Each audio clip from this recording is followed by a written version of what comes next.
So now we're going to get into list building a little bit, right? So I commissioned, and so this is how likely I like to plan. I commissioned to get unique lists, and I asked for unique lists specifically because I wanted to have a conversation about them, right? I wanted to talk about unique lists. I think JJ's frozen still. No, I'm here. Okay, good. I wanted to talk about unique lists, and then I kind of want to talk about how the different pieces that we just talked about fit into these lists, right? And the reason I asked for unique lists over meta list was because I think it's interesting when we talk about what we like to fly or what we're building that's like unique and fun and great. You would really, really, really love to put on the table and be competitive, but at the same time, nobody's flying that style of list. And I think it's interesting when we talk about these different pieces and how they go together, because I think next week when we get into how do these pieces list building get together and fit together, we could talk a little bit more in depth about it. But I feel when we talk about these unique lists, I think they kind of give us a little bit of insight into how somebody's building a list, right? So to begin with, the first list we have comes from Let the Wookiee Win, from the Nickel City League and from Nickel City Squadron, or I don't know. Do we have a Nickel City Alliance? Is that like how this works? Like we all part of the Nickel City squad now? All right, cool. Yeah. Team Havoc. So, yeah. So anyway, Chris gave us a unique list, which I've definitely honestly never seen.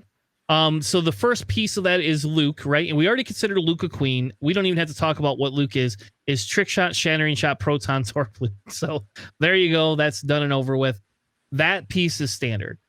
We then have Kraken with Elusive and Plasmas, Fen with the Child and R4 Astromech, and then Ezra and the Gauntlet with Notorious, R2D2, Veteran Tailgowner, Contraband, and Night Brother. So we have a Rook and a Queen that we've already defined. We now have Fen and Kraken. Where do you all feel these fit? Overall, I do like this list a lot. You do have you have your Queen and Luke, and then you have your Rooks and Ezra and Fed Rao, and then Iron. I'm not sure how I would classify Iron. I mean, typically when you think of a Z95, you think of it as a pawn, but Iron's ability to coordinate and also like shoot pretty good kind of elevates this more into like a bishop type role, I would say. So I think that that's where I would place Iron Kraken at as a bishop. Yeah. So a bishop, Fen would probably also fall in that category of either a knight or a bishop.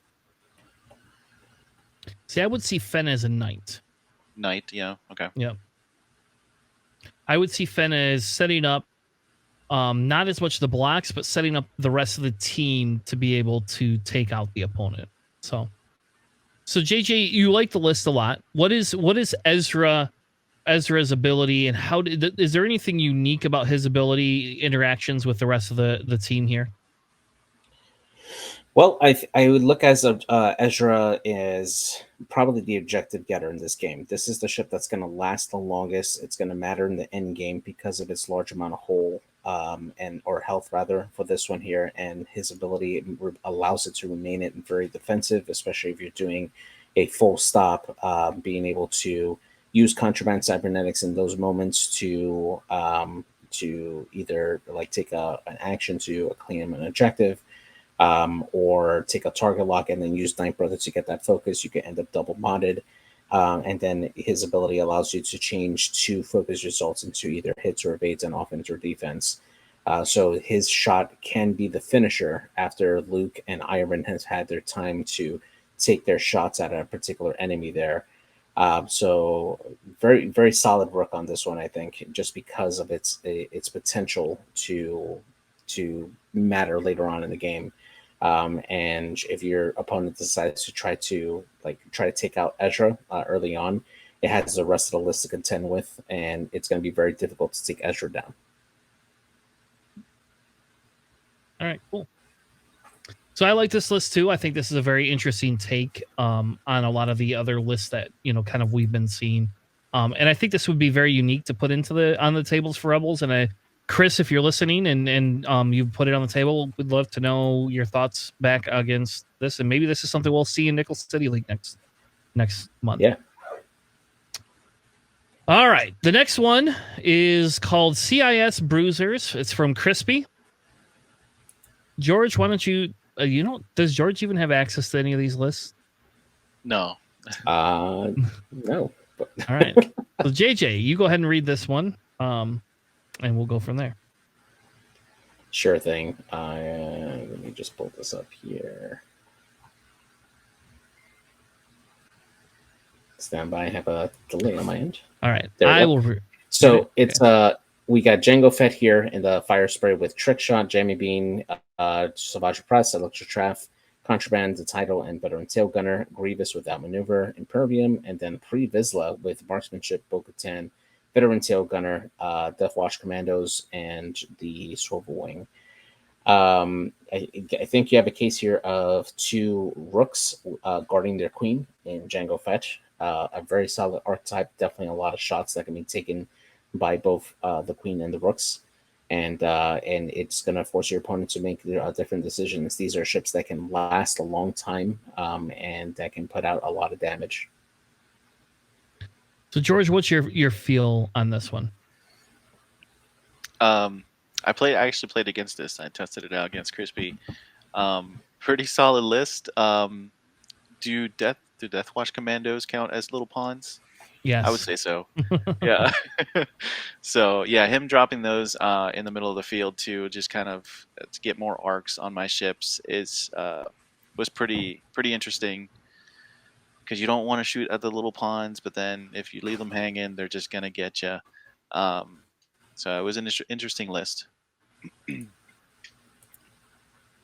But I would agree in the 2 Rooks and a Queen, basically. All right, fair enough. The next one is from Sandy. This is a Dengar Q9 Emun list. Emun has Proxies, Gamut, FTC, Marauder, Skilled Bombardier to make Emun even more angrier than he usually is. The Child on Q9, the Mandos, BT1, Babu Frank, and the Razor Crest. And can we start calling him Babu Frank? Like, can we just do that? Like, can that be his new nickname? Is Babu Frank? Hey, Frank. Right, sorry. He's your oldest friend. Yes. Then Dengar with Notorious, Proton Torpedoes, Contraband, Boba Fett Gunner, which I think this has got to be an extended list, right? Is Boba Fett Gunner? He's the baby Boba. Okay. All right. Punishing 1 and R3. So what do you feel about this one? So to me, so you have Dengar. So everybody's worth 7 to 6. Emun, I think we classified as definitely not a queen or a king. Q9 is kind of the same thing. I feel Dengar in this one. There's that possibility. I think those Proton Torps are very aggressive on Dengar, right? And that means Dengar has a purpose to joust you, to get in your face, and hopefully not die. Am I incorrect in saying that? Like, that's what that feels like, right? Yeah. No, you're absolutely right there. And I think this is similar to like the Crispy list where we have 2 Rooks trying to protect the queen to come in there and take it out. I don't think that if you lose Dengar in this particular list that you're automatically lose the game. Q9 and Emun are still very, very strong ships. They're not going to produce as much offense as Dengar does, but they're there to help take away some of the fire from Dengar and try to win the game that way. Yeah, I agree. Right. Like, my eye would be on Dengar on this list. Like, try to take him down before he does any sort of punishment on you. Shenanigans. Yeah. All right. The next one is called Boba Bus. Came from us from a new reviewer, Rizzle. they have a Cad Bane, Boba Fett, and Lots Razi list.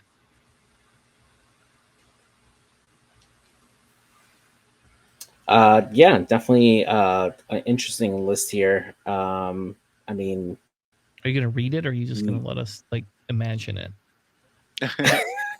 All right. Sorry, I'm loading up the list here myself here. Okay, But yeah, so here there we go. Cad I'll read Bane it. in the rogue class. Yeah, go ahead. You're killing me, JJ. Sorry, dude. All right, so we have Cad Bane with Ion Cannon, HLC, Xanadu Blood, Proxy Mines, and Zuckuss. Boba Fett with Notorious, Proxies, FTC, Marauder, Veteran Tail Cunner, and Perceptive Copilot. Lots Razi with Ketsu, Ahsoka, and Contraband. Honestly, I think this is a case where it feels like Boba Fett is the king in this particular list here. I don't feel confident that Cad Bane and Lots can carry the rest of the game if Boba goes down. I guess it would just depend on the list that it's facing, mainly because Lots doesn't have the ability to like continuously keep time on target, even though it has a 180-degree arc. But once you get behind Lots, you're just gonna have a hard time keeping time on target. And Cad Bane, as good as he is, not having the ability to do a hard turn with if it's stressed to clear that, is also going to have a hard time keeping time on target there as well. So it feels like Boba is the strongest point of this particular list, and if he goes down, then it's going to be a tough time for the rest of the list. I mean, I would say Boba is definitely the king for sure, based on just the sheer number of points. However, I also feel like that's a trap, like going after Boba, based on the setup and everything else that's going on. Because if you leave that Lats Razzie hanging around, even though you're able to kind of dodge arcs kind of fairly easy, it's not a very maneuverable ship. If you leave that hanging on your flank for whatever reason, you're just gonna have a bad day. But yeah, other than that, like it's Boba's the king, stays king. Yeah, and I think I agree with you with that. I mean, because you have Lots Razi with Ketsu, right? And at the start of the end phase, you may choose an enemy at range 0 to 2 in your fire units. If you do, it doesn't remove a tractor token, right? Though, where are they getting the tractor tokens from? From Lots. Lots' ability, you can spend a target lock that you have on a ship and assign an attractor token. Awesome. Actually, that's even better. So there you go. So you have Boba's king, which I agree 100% with. You lose Boba, this list falls apart. But at the same token, like George said, it is a trap. If you get into there and you try to take Boba out and you can't, you're screwed, because here comes Lats from one side and Cad from the other side. And I think Cad in this list is a solid rook, because you have a neutralizer as well as a heavy hitter. And I do feel as long as, if Boba passes, as long as there's enough that he takes with them, then Cad can close it out. Lots cannot, though. But Lots has a sweet mechanic. Think about Lots coming in from that side with Boba in the center, and Lots comes in on that side and just tractors you. Oh, man. Can you imagine Boba's just going to eat you alive? And he's got proxy mines, too, so you got to watch out for that. Tasty. All right. Next one is Nobby's Nonsense. What? We have a Ray Poe ZZ list. ZZ with Magpulse warheads, shield upgrade because you got to keep it alive. Ferrosphere paint, which we're going to talk about Ferrosphere paint in a second because I love that card. And I've been using that card since Crossroads. But then we have Poe in the T-70 with Ferrosphere paint again, munitions failsafe, overdrive thrusters, proton torpedoes, R4, and Predator, and Black 1. So there is no heroic here. Then we have Ray, which I'm thinking the X-Wing gods here, because there's no Finn on this list at all. And I hate Finns so much. We have Ray, though, with heightened perception, trick shot, Rose, Holdo, and Ray's Millennium Falcon. Remind me what Holdo does again. Well, we could bring that card up, right? Holdo is the one that allows you to transfer tokens from one to the other. Okay. Oh, I That's should what I thought, probably okay. hold on. Let me. So There you go. So side note on that particular interaction, this is something that's actually been discussed on a few of the rules forums recently. So essentially, as it's ruled currently, you can. So if an enemy target locks, let's say Poe, and Ray's in range, you can use Holdo to now transfer that lock. Sorry. If somebody target locks Ray and Poe's in range, you can essentially have Holdo transfer that lock over to Poe, and Poe can pass over another token. Then Ferrosphere Paint will trigger at that point, and if they don't have Poe in Bullseye, then they either have to take a stress or break the lock. So that's a nice little interaction there for this particular list here. That being said, this feels like a more balanced list. I mean, I think you have two queens in this particular list, and with a solid bishop.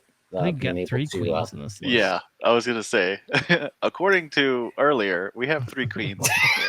No, you guys decided Zizi was a queen. I did not agree to that. No, heck no.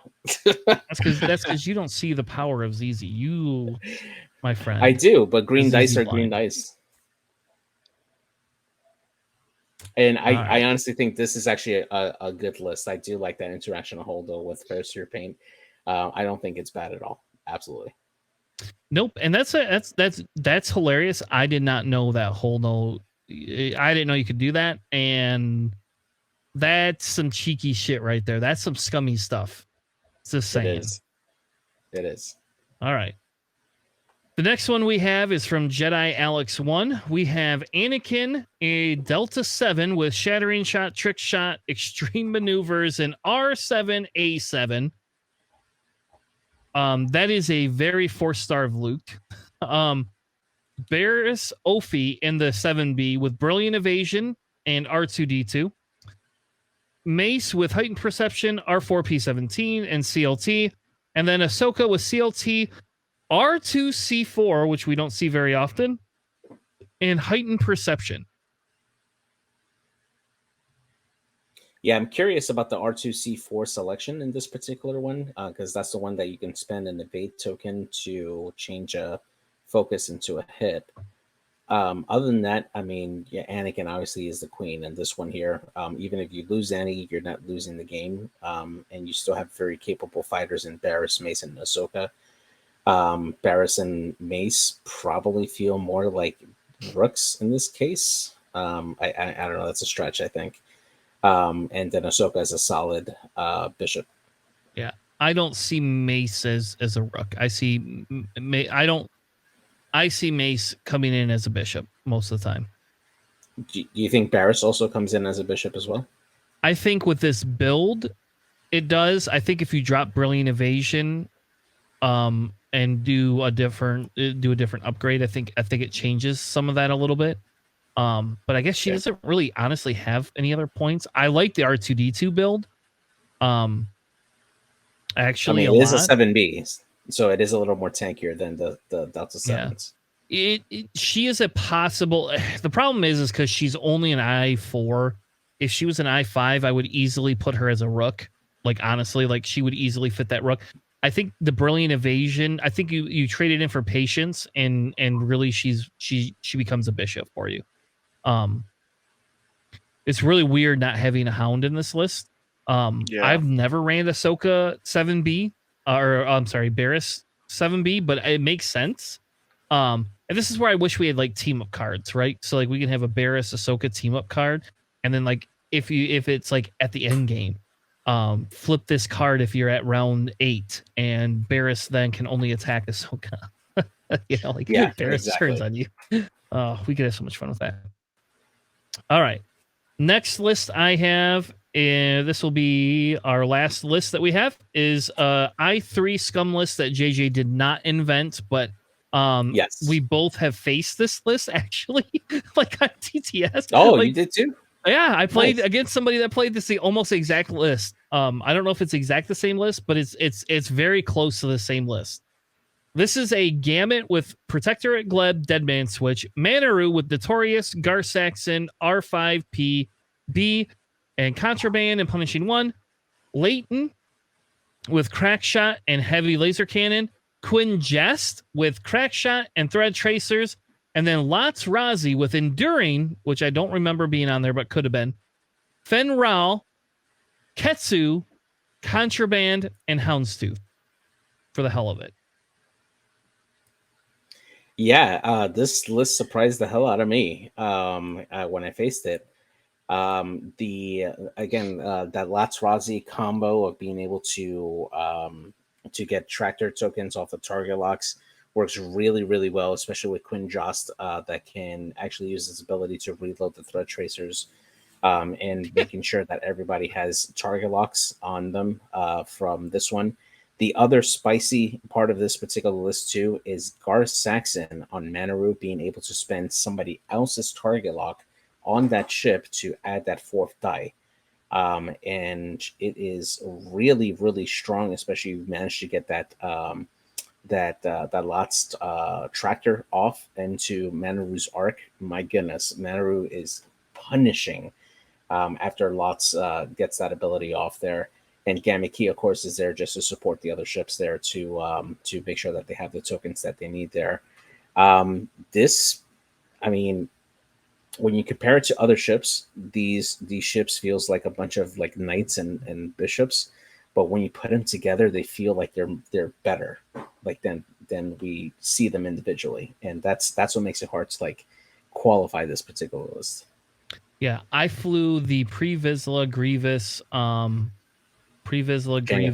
Django list against this, and only lost because they were able to take out Pre-Vizsla at the very end. But wow, this is a dirty list. Like this list, if you look at this, you would be like, who would run this? Like I the first thing, like they put this on the board, I literally discounted this list. I was like, you gotta be kidding me. And then they were telling me like a lot of it's because the initiatives line up. And that was why. No. That's false. That is 100%. That is not why. Like when I found out that Gar Saxon could take the lock, somebody else's lock, so they just like I couldn't figure out why everybody was just target locking. Well, I figured out why after that. Like after that was pretty easy. Yeah. So I don't know if I would say this is an all of Rook list, but I would definitely say this is like none of these are pawns in this list, and none of them are queens or kings. This is a very heavy knight, bishop, rook list. And I feel that. Go ahead. Who's your rook in this list? I feel Manaru's your rook in this list. Yeah. That's okay. To me, Manaru's the rook in this list. And before I would never consider Manaru a rook, really. But I feel in this list, Manaru's a heavy rook. If you try to kill him right away, you regret it. We'll just put it that way. Yeah. Okay. But that's it's interesting because that's who you want to kill first. But yeah. Is definitely not if you're looking, and this gets into other things that we could talk about in later episodes. Mm-hmm. But that's not the person you want to kill first. You want to remove Lots and Quinn Jest immediately. Like Quinn Jest, like really Quinn Jest. I didn't know you could I was crack shotted on a fucking thread tracer. Excuse my language, but I was like, what are you doing? Oh, that's right. And then here comes Gar Saxon. Oh, here we go. I'm just going to take that lock and, I get 4 dice now. Oh, next turn, 4 dice. It's like, oh, you got to be kidding me. You got to absolutely be kidding me. Yeah, it's a interesting situation because, like, your first instinct is to go for Manaru, but, like, again, sort of like that other list we were looking at with Boba Fett being the trap, Manaru is the trap in this case because, yeah, the support ships are hanging around, and they got to go down. Yeah. And Manaru somewhat does fill that king role a little bit. Like, if you do lose Manaru in this list, I think this, like, as long as you haven't lost a lot of ships, you are going to have a hard time with this list taking the rest of the game with it. Like, you really are. But if Manaru and the rest of the squads are able to take out, let's say, half of your list, like 8 points of your list, you lose. It's not even a question at that point.